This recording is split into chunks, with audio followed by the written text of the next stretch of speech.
This is Richard Rosenberger, Superintendent Anderson, School District 2. We have 7 schools, a high school, 2 middle schools, and then 4 elementary schools. We have about 3,900 students total. We are a rural district, and we're the furthest district away from I-85, but it's a great place to live and raise your children. We have a lot of neat programs taking place in our district as well. Some of the things that we were able to accomplish last year stem from some of the superintendent goals we had, and one of the neat ones that I think our teachers very much appreciated was we call it empty plate goal, and that's where we had a lot of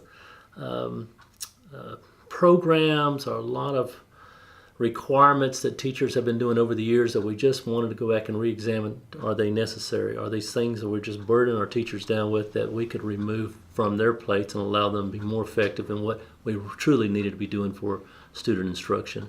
And I think we did that. We were very successful in doing that, not only as a district but as individual sites. Teachers were very pleased with that effort. Another one of our goals that we were able to accomplish is a teacher absentee incentive program. Our absentees is high. I mean, our absentee is actually appropriate. We have a good. Our teachers come on a regular basis, but if we know that when our kids are going to be successful, it's because our teachers are in the classroom, and the more we can incentivize our teachers to be there for our kids on a regular, daily basis, our kids will be the ones that win from that. So we put together an incentive plan for teacher attendance. I think it was met very positive. It ends up kind of like a little bonus. Just, well, we want you to be here, we want you to come, and we're going to make sure we reward you for your efforts. Very pleased with the efforts for that goal as well. And then the final goal that we wanted to accomplish is it stems from a concern that we had that a lot of our teachers, and maybe it goes throughout their state, even the country, a concern they are not paid well as well would like to, and some of that comes from maybe not even having the best financial planning. Teachers have not usually been trained in financial planning, how they can save some money, how they can put money away, and usually there's a fear of, I cannot afford to put money away. But one of the things we discuss is making sure our folks, all of our teachers, all of our staff members had access to some instructional planning. And so we will have some financial groups coming in and working with all of our staffs portion of the year just to give some good wisdom to make people feel a little more comfortable that they're investing wisely in this profession and that it's going to have dividends that come back for them later on. We believe that's important and for the mental health for our staff. So I think that's all of these 3 have been very well received. We have 2 things with technology that we're wanting to implement or will be bringing forward to our staff. And the first one it stems from we've had the Promethean boards in every teacher's classroom, and that's something we're very proud of. It's a tool that our teachers have been using as a resource, but they've been using that for almost 10, 15 years, and now we're realizing that is becoming a little antiquated. It's time to move on. So what's next? We can keep replacing these boards, but what's next? And this year we started a 3-year package of replacing all our Promethean boards in the classroom with active panels. So we have these large active panels that take up a lot less space. They're still very engaging for our students. They're a lot clearer than the Promethean boards, and our teachers are looking forward to it. Now that's going to be deployed at 2 schools, Honeypath Elementary and Belton Honeypath High School this year, but over the next 2 summers, all our teachers, all our classrooms have active panels. And the neat thing about that is many school districts are still struggling to get every classroom fitted with some kind of technology. We're on our second go-round of what's new and what's next in the technical world, and so we're excited that we're able to keep up with what our people outside of schools are able to use. The other one is this is our final year to deploy a device in our hands of our kids, and we use Chromebooks through our district, and this year we're putting them in our K through 2 hands. Kindergarten and 1st grade will have 1 Chromebook per 5 kids, and they will not be going home. 2nd grade will actually have their own Chromebook. And so now we have Chromebooks in kindergarten through 12th grade. Very excited with the instruction.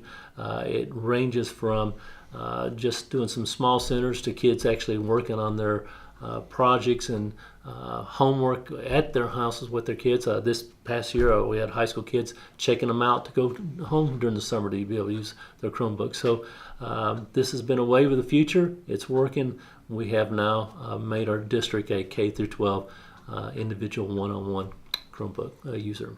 Very excited about Chromebooks.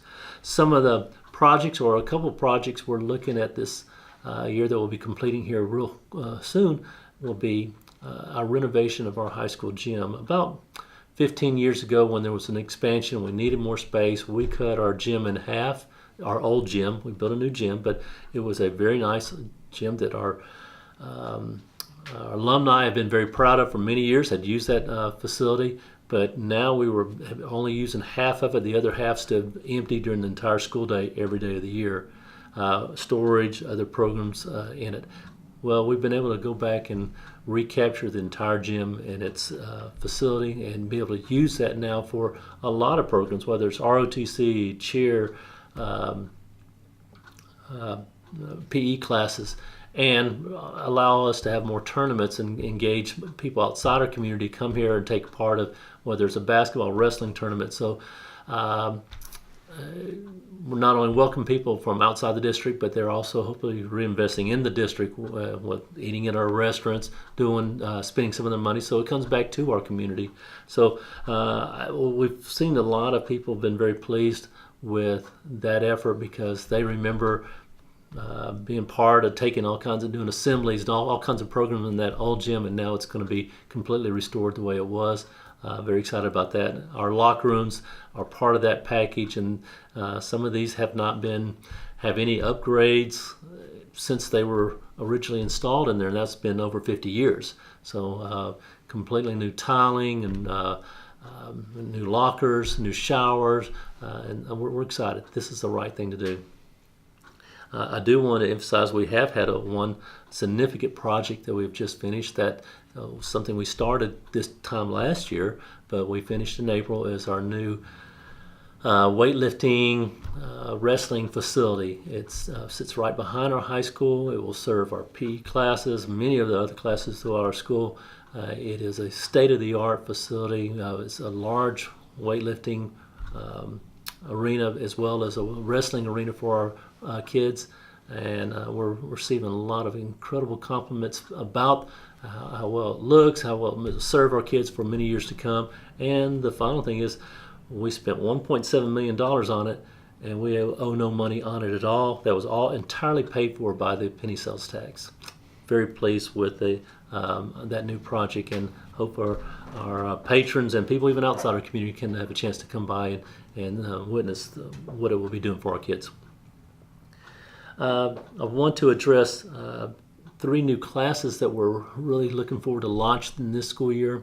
And these classes stem from, we know our kids have got to have the skills to go forward, whether they have a certification or a completion, or whether they're just simply trying to have something on the resume, say, I have some skills that I can be successful in the workforce. We have a high graduation rate.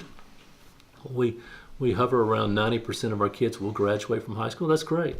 But we continue to question ourselves, when they receive that diploma, what does that truly mean? We know our kids still need algebra. They need to know that quadratic formula. They need to know some things about Shakespeare. But are those skills going to be transferable over into what the business or the economy is asking them to do? So we've got to put more hands-on skills with our kids. And we have a wonderful career center that we share with District 1.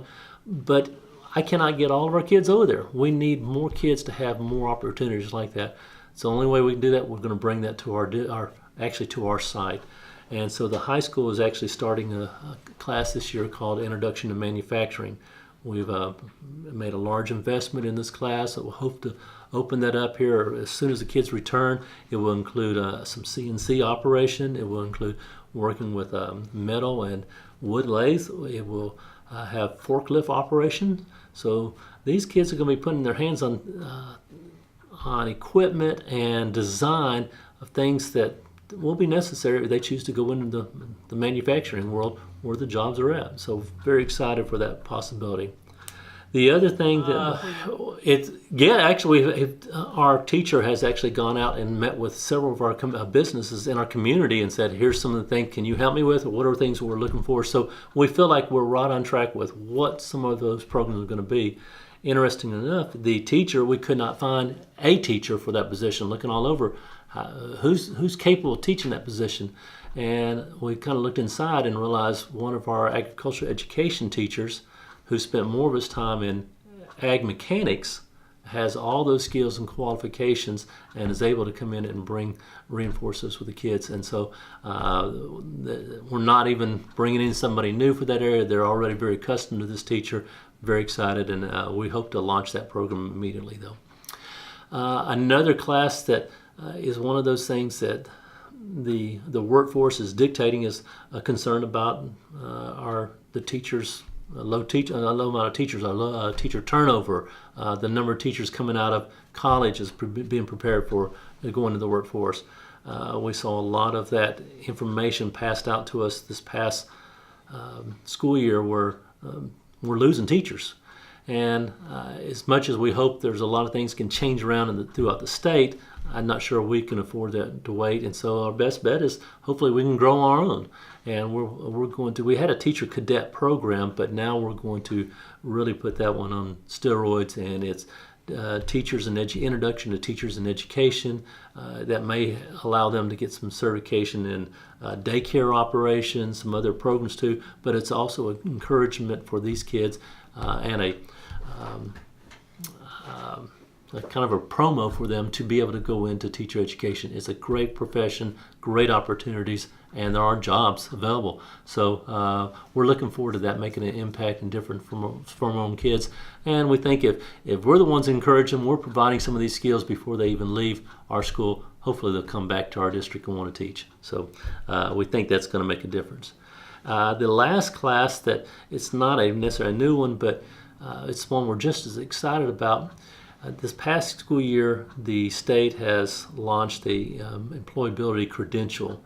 It is in lieu of getting a diploma, the kids that are not on a diploma track, they can get this employability credential. Well, we had put this in place in our district already. It requires those kids not going that diploma track to get some extra work experience, to do some on-the-job training.